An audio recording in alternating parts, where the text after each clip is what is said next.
ঘটনার পর ২০ দিন অতিক্রান্ত, অথচ আরজিকর হাসপাতালের মহিলা চিকিৎসকের মৃত্যু রহস্যের এখনো কোনো কিনারাই হলো। ঘটনাকে ঘিরে ইতিমধ্যেই সামনে এসেছে একের পর এক ভাইরাল অডিও।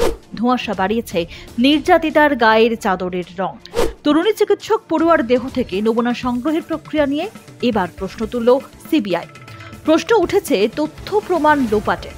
কেন্দ্রীয় তদন্তকারী সংস্থার সূত্রের দাবি, ঘটনাস্থলে দেহ থেকে নমুনা সংগ্রহ যে ফরেনসিক বিশেষজ্ঞদের করার কথা ছিল তাঁরা করেননি, বদলে তা করেছেন অন্য ফরেনসিক বিশেষজ্ঞরা। চিকিৎসকেরা জানাচ্ছেন, সাধারণত ফরেনসিক মেডিসিনের বিশেষজ্ঞরা মৃতদেহ থেকে বিভিন্ন নমুনা সংগ্রহ করেন, তারা চিকিৎসক। আর ঘটনাস্থল থেকে নমুনা সংগ্রহ করেন ফরেনসিক গবেষকেরা। তারা চিকিৎসক নন, কিন্তু বিজ্ঞান নিয়ে পড়াশোনা করেছেন। দেহ থেকে যারা নমুনা সংগ্রহ করেন তাদের ক্ষেত্রে বিশেষ ঘটনায় বিশেষ পারদর্শিতার প্রয়োজন। যেমন বিষক্রিয়ার ক্ষেত্রে কিছু বিশেষ দিক থাকে, আবার ধর্ষণ খুনের ঘটনার নমুনা সংগ্রহের ক্ষেত্রেও রয়েছে কিছু বিশেষ নিয়মাবলী। সিবিআইয়ের তরফে জানানো হয়েছে, এই ঘটনার ক্ষেত্রে মৃতদেহ থেকে নমুনা সংগ্রহে ভুল রয়েছে। এই ভুল কি ইচ্ছাকৃত? অপরাধীকে আড়াল করতেই কি এমন কৌশল নেওয়া হয়েছে? বিষয়টা রীতিমতো ভাবাচ্ছে। তদন্তকারীদের কথায়, ঘটনাস্থলে আততায়ীর পায়ের ছাপ এবং হাতের ছাপের নমুনা অত্যন্ত গুরুত্বপূর্ণ ক্লু। সেমিনার হলে উপস্থিত অভিজ্ঞ চিকিৎসক এবং আইনজীবীদের প্রত্যেকেরই সে বিষয়ে জানার কথা, কিন্তু তা সত্ত্বেও এমন হলো কিভাবে? তথ্য প্রমাণ লোপাট করে মামলা দুর্বল করে দেওয়ার চেষ্টা, উঠছে প্রশ্ন। জানা গেছে, আরজিকরের ঘটনায় নমুনা পরীক্ষা করা হয়েছে বেলগাছিয়ার রাজ্য ফরেনসিক ল্যাবরেটরিতে। ইতিমধ্যেই এই বিষয়ে বিশদে জানতে সেখানকার কর্তাদের চিঠি পাঠিয়েছে সিবিআই, কিন্তু ল্যাবরেটরির তরফে এখনো পর্যন্ত কোনো রিপোর্ট জমা দেওয়া হয়নি বলেই অভিযোগ। দেহ উদ্ধারের দিন যে দুই ফরেনসিক বিশেষজ্ঞ ঘটনাস্থল থেকে নমুনা সংগ্রহ করেছিলেন, তাদের সম্পর্কেও বিস্তারিত খোঁজ খবর চলছে। দুজনকে ইতিমধ্যেই দীর্ঘ জিজ্ঞাসাবাদ করা হয়েছে। কখন, কোন কর্তার নির্দেশে তারা ঘটনাস্থলে গিয়েছিলেন জানার চেষ্টা করেছেন তদন্তকারীরা। ধর্ষণ এবং খুনের ঘটনায় এখনো পর্যন্ত বহু প্রশ্নের উত্তর মেলেনি। যেমন, অপরাধী একজন নাকি একাধিক? ধৃতের শরীরে আঁচড় ছাড়া অন্য কোনো প্রতিরোধের চিহ্ন মিলেছে কিনা? মৃতার নখে কি কারো টিস্যু মিলেছে? ময়নাতদন্তে উল্লেখ করা সাদা ঘন চটচটে তরল কি বীর্য মিললে নমুনা পরীক্ষায় কি তাতে ধৃতের ডিএনএ মিলেছে? ঘটনাস্থল সেমিনার রুম নাকি অন্য কোথাও? তথ্য প্রমাণ নষ্ট হতে পারে জেনেও সেমিনার রুমে কি করে এত জমায়েত করতে দিল পুলিশ? কেন মৃতার পরিবারকে বলা হলো তিনি আত্মহত্যা করেছেন? কেন তড়িঘড়ি দাহ করা হলো মৃতদেহ? ময়নাতদন্তে উল্লেখ, মৃতদেহের চুল আঁচড়ানো, কপালে ঘুমানোর ভঙ্গিতে হাত রাখা।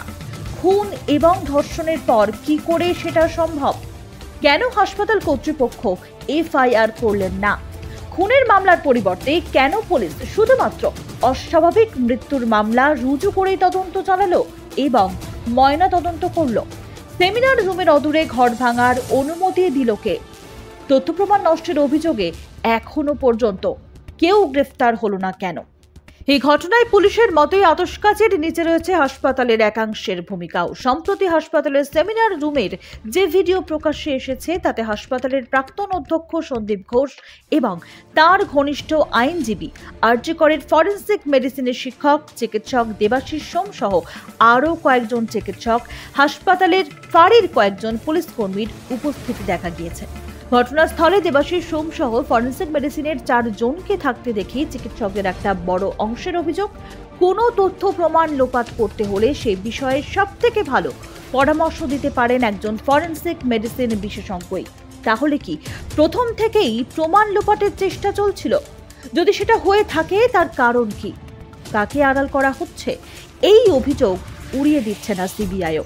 তদন্তকারীদের দাবি, তথ্য প্রমাণ লোপাট করে মামলা দুর্বল করে দেওয়ার চেষ্টা করা হয়েছে বলেই মনে হচ্ছে।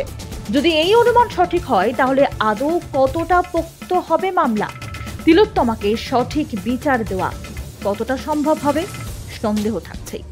ব্যুরো রিপোর্ট, আজ বিকেল।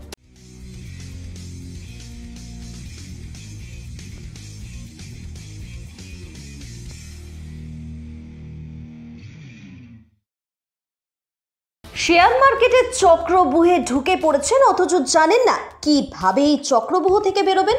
সবাই তো মার্কেটে এন্ট্রি নেওয়ার কথা বলে, কিন্তু কখন কিভাবে মার্কেট থেকে এক্সিট নেবেন সেটা কিন্তু কেউ বলে না, না বলবেও না। কারণ নতুন ট্রেডাররা তো অন্যদের কাছে টাকা আয় করার যন্ত্র। হ্যাঁ, এটাই বাস্তব।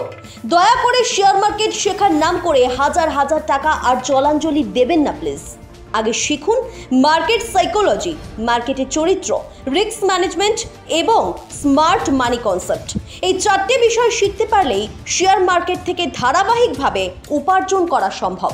হ্যাঁ, 100% সম্ভব। কিভাবে সম্ভব জানতে হলে আজই রেজিস্টার করুন মার্কেট সাইকোলজি ওয়েবিনারে। আর হ্যাঁ, মার্কেট সাইকোলজি জানা না থাকলে লস কিন্তু হবেই হবে, হতে বাধ্য। তাহলে আর সময় নষ্ট করছেন কেন? নিচে দেওয়া ডেসক্রিপশন ও কমেন্ট সেকশনে দেওয়া গুগল ফর্ম থেকে রেজিস্টার করুন মার্কেট সাইকোলজি ওয়েবিনারে।